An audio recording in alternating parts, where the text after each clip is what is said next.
So all the irrigation is run by separate water. For cattle farmer Troy Bischler, water is life. The producers in this area, we're talking 250,000 head of cattle that need water every day. So when the canals around here began to go dry, farmers like Bischler grew anxious. But it's not just livestock being impacted. All these fields rely on irrigation, and without water, the hay and cereal crops will suffer. This part of southern Alberta doesn't see a lot of rain. Agriculture depends on water diverted from the Old Man River, a river that runs through the Piikani Nation Reserve.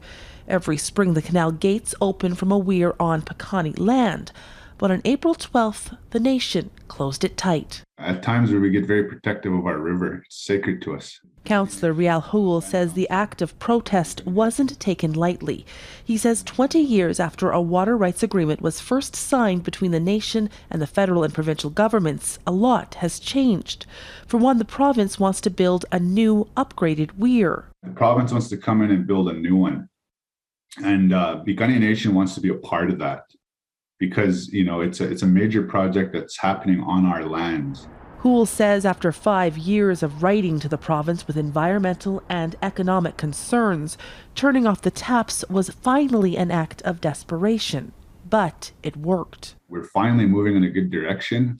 But, to be honest, Heather, it took the 9th hour for them to come and talk to the Piikani Nation. 2 weeks later, the province and the Piikani reached an agreement to start working together, and the gate was opened up again. The Piikani need to have a seat at the table and be part of the conversation to make sure that any work that we do on the weir, any of the infrastructure system, is protecting the environment long term. So this is a really good example of the long term and even contemporary effects of failing to resolve these historical disputes.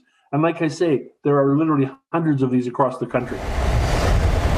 But for the hundreds of disputes between First Nations groups and governments across Canada, infrastructure disrupting protests like the ones that blocked rail lines in early 2020 are exceedingly rare.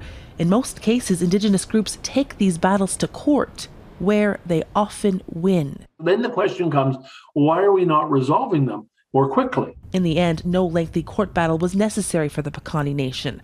Just an act of desperation and a couple of dry, anxious weeks. Heather, Yourex-West, Global News, Calgary.